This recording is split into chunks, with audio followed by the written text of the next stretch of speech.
Hello, this is Joe Neville and welcome to Aruba Central API Express. I'm conscious that some of my video tutorials are quite lengthy, around 30 minutes, and that can be a turn off for some people that just want to watch a quick video. So the idea with this playlist is to quickly answer API queries, less than 5 minutes, that's it. Without further ado, let's have the first question. And this is one I've received a couple of times recently. And the question is, why am I only seeing 20 items? This is when we do an API call and we know that there's more than 20, let's say, devices at a site. We do the get call, but we only get back 20 switches, or we only get back 20 customers if we're running in managed service portal mode. Why is that? Well, here's the answer.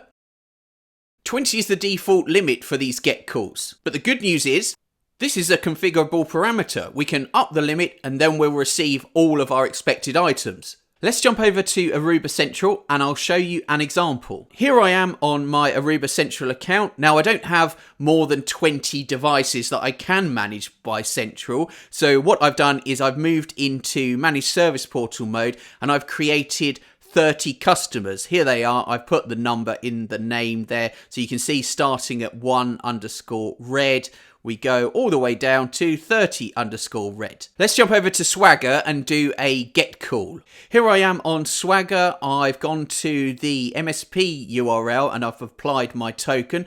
Now there's this useful API that we can query, which is under customers here, and it is get list of customers under the MSP account based on limit and offset. And you can see the suffix there for the get call. Now you'll also see these parameters down here and the limit is set to 10, but I want to show you the default if you take out the limit. So let's run this. You can also add the customer name to drill down, but we're just going to go for all of the customers and no limit parameter. I'll try that.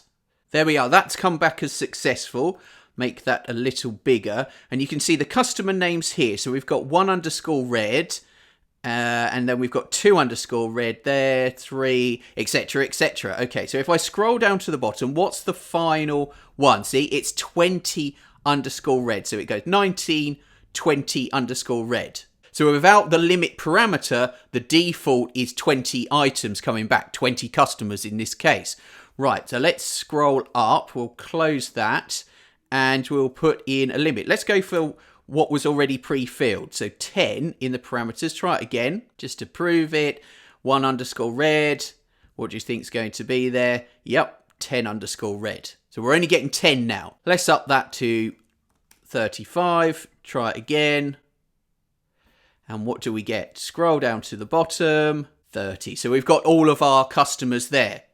It's the limit parameter that defaults. If you don't include it, it defaults to 20. And that's why you're only seeing 20 items in your get call. And we can actually see the parameter in the URL. So here's the request URL. If we scroll along, see the limit is included. After the question mark, we have limit equals 35. So if we close that, let's check, let's pick another number. 42, of course. Try that again, and you'll see that that actually changes at the end there. So limit is 42. Let's jump over and show this in code. Here I am on VS Code. I've added in a method to call the get MSP customers. Here's that URL that I was using in Swagger. I'm handling the token there.